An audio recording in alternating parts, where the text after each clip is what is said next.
주님의 은총, 평화가 여러분 모두에게 임하기를 빕니다. 떼제의 그 찬양 가운데 생명의 샘물이라는 곡이 있습니다. 그 가사의 일부분을 소개하면, 생명의 샘물 찾아서 어두운 밤중에 떠나리. 오직 목마름을 따라, 오직 목마름을 따라. 우리는 지금 무엇에 목마른 사람입니까? 이 곡을 반복해서 부르는 동안 폭력이 지향된 세상의 꿈은 우리의 꿈인 동시에 하나님의 꿈이라는 생각이 깊어집니다. 세상이 아무리 어려워도 우리는 생명의 샘물을 찾아가는 사람들이라는 것을 잊지 말아야 하겠습니다.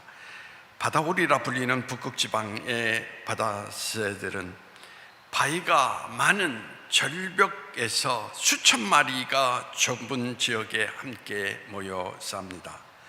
많이 혼잡한 상황인데도 암컷들은 한 줄로 지어가면서 거기에 알을 낳습니다.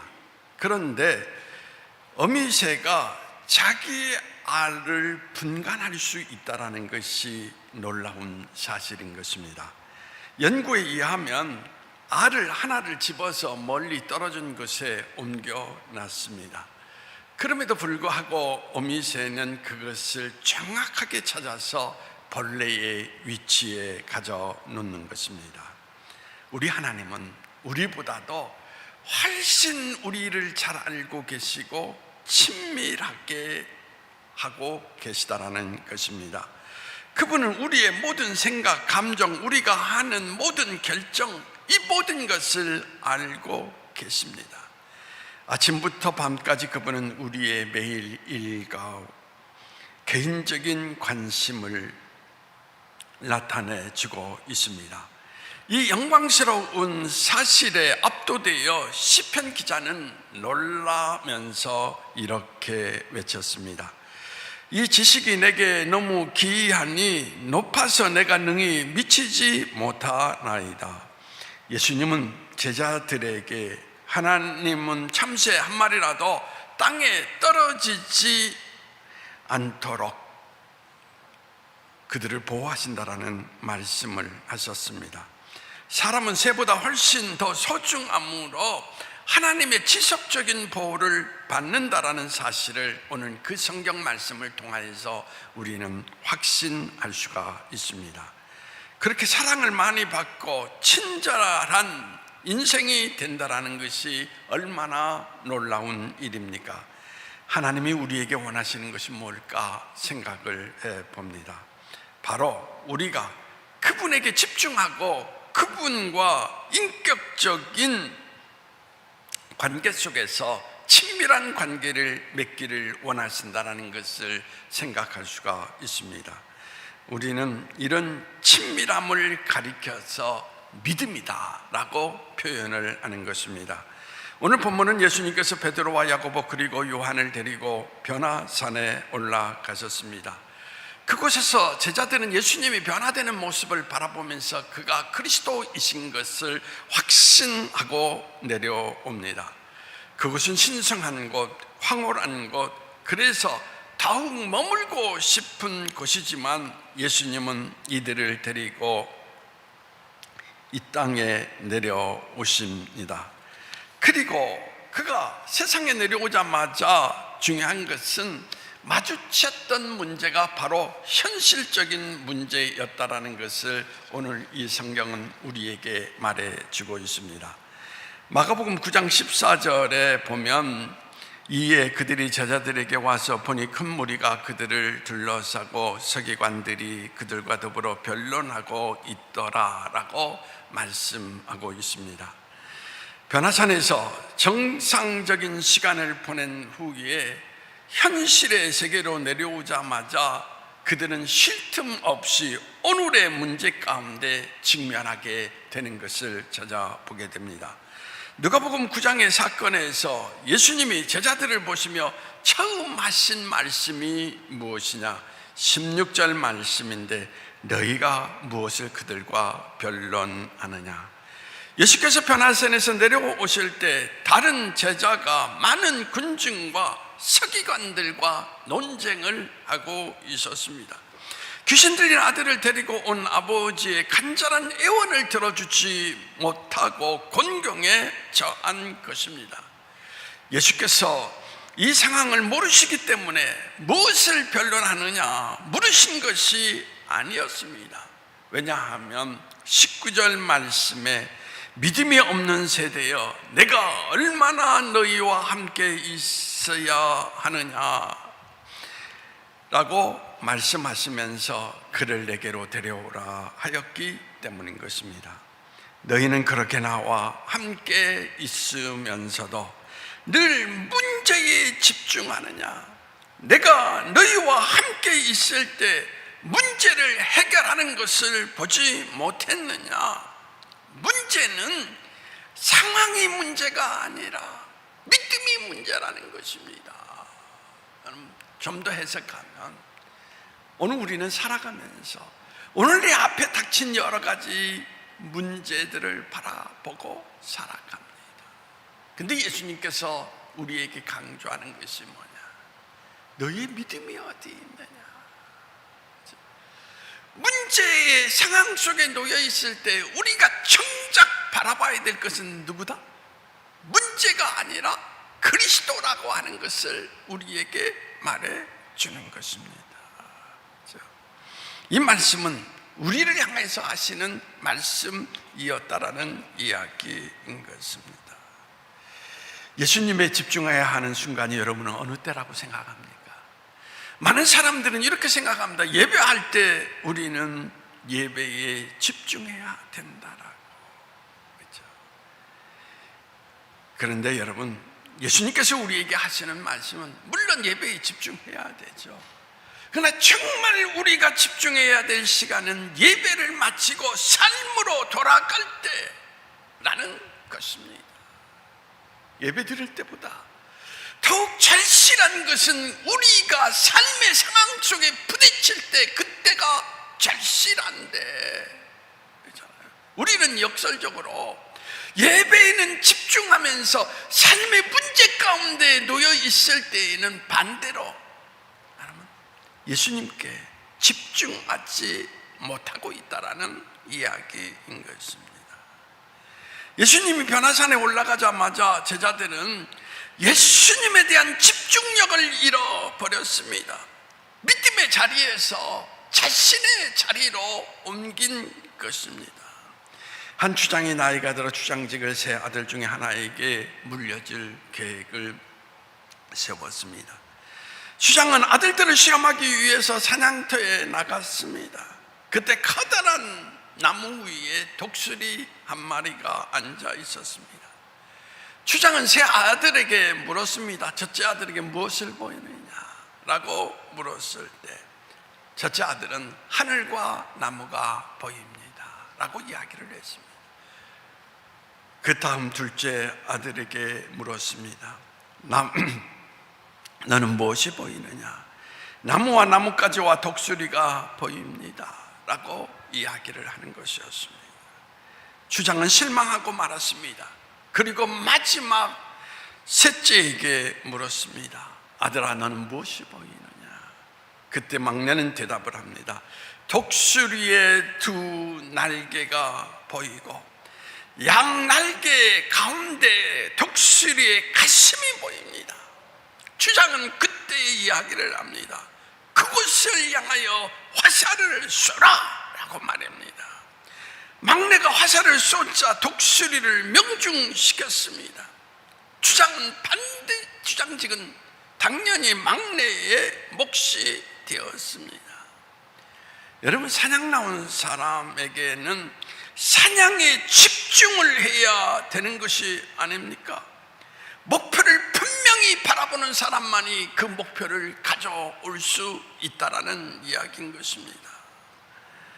신앙의 사람은 언제나 그리스도에게 집중해야 된다라는 것입니다. 세상의 삶이 그러합니다. 세상에는 초점을 맞출 만한 것이 너무나 많습니다. 이 모든 것에 초점을 맞추려 하면 초점을 상실해 버리게 됩니다. 우리가 맞춰야 될 것은 오직 하나이죠. 이 하나의 초점은 우리의 삶을 집중하게 만듭니다. 무기력하게 하지 않게 합니다. 이것이 바로 무엇입니까? 그리스도라는 것입니다. 신앙의 집중이 무엇입니까? 많은 신앙 프로그램을 경험하면서 나는 집중하고 있다라고 착각하는 분들이 있습니다. 많은 예배에 참석하면서 나는 집중하고 있다라고 착각하지 말아야 된다는 이야기인 것입니다. 이런 것이 집중에는 도움을 주겠지만 이것 자체가 집중은 아니라는 이야기인 것입니다. 집중한다라는 것은 결국 선택의 문제라는 것입니다. 모든 것을 다 할 수 없기 때문에 하나를 결정해야 되는 것입니다. 우리의 삶이 하나님께 집중하기로 하는 순간 놓치는 것이 있을 것입니다. 그래서 내가 집중하는 것이 놓치는 것보다 훨씬 더 소중하고 가치 있는 것을 우리는 선택해야 하는 것입니다. 인간의 의미의 추구라는 책을 저술한 빅터 프랭클린 박사는 아우슈비츠 수용소에서 살아남은 몇 안 되는 생존자 중에 한 사람입니다. 그는 독일계 유태인 정신과 의사로서 수만 명이 학살을 당한 곳에서 살아났습니다. 열악한 음식과 환경, 아무 의료시설조차 없는 곳에서 동료 유태인들이 수없이 죽어갔지만 그는 그 죽음을 이기고 살아냈습니다. 전쟁이 끝나고 석방된 뒤에 어떻게 그 지옥 같은 곳에서 살 수 있었습니까? 하는 질문을 받을 때 다른 사람들이 갖지 않고 있는 어떤 힘이 있었는가? 라고 사람들은 생각하며 질문을 합니다. 어떻게 생존할 수 있었습니까? 프랭크 박사는 이렇게 대답합니다. 어떤 마음 자세를 갖는가? 내 선택에 달린 일임을 난 항상 기억하고 있었습니다. 난 절망을 선택할 수도 있고 희망을 선택할 수도 있었습니다. 하지만 희망을 선택하기 위해서 내가 간절히 원하는 어떤 것에 집중할 필요가 있었습니다. 나는 그 감옥에서 내 아내의 눈을 바라보고 싶었습니다. 내 아내를 한 번 더 껴안고 싶었습니다. 가슴과 가슴을 맞댈 수 있기를 나는 간절히 원했습니다.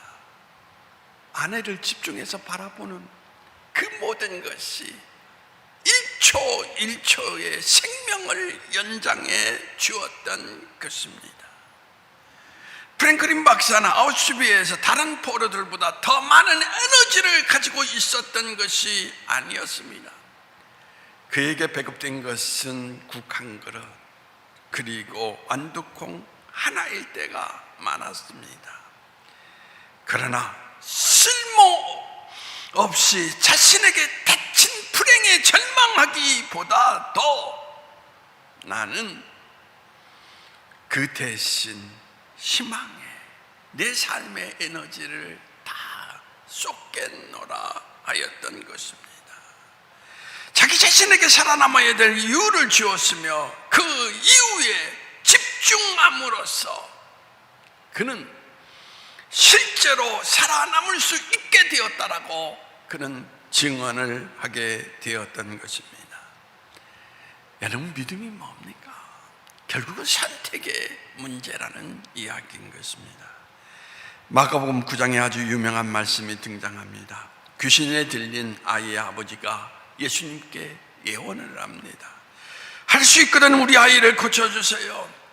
그때 예수님의 대답이 오늘 23절의 말씀입니다. 할 수 있거든이 무슨 일이냐? 믿는 자에게 능지 못할 일이 없느니라.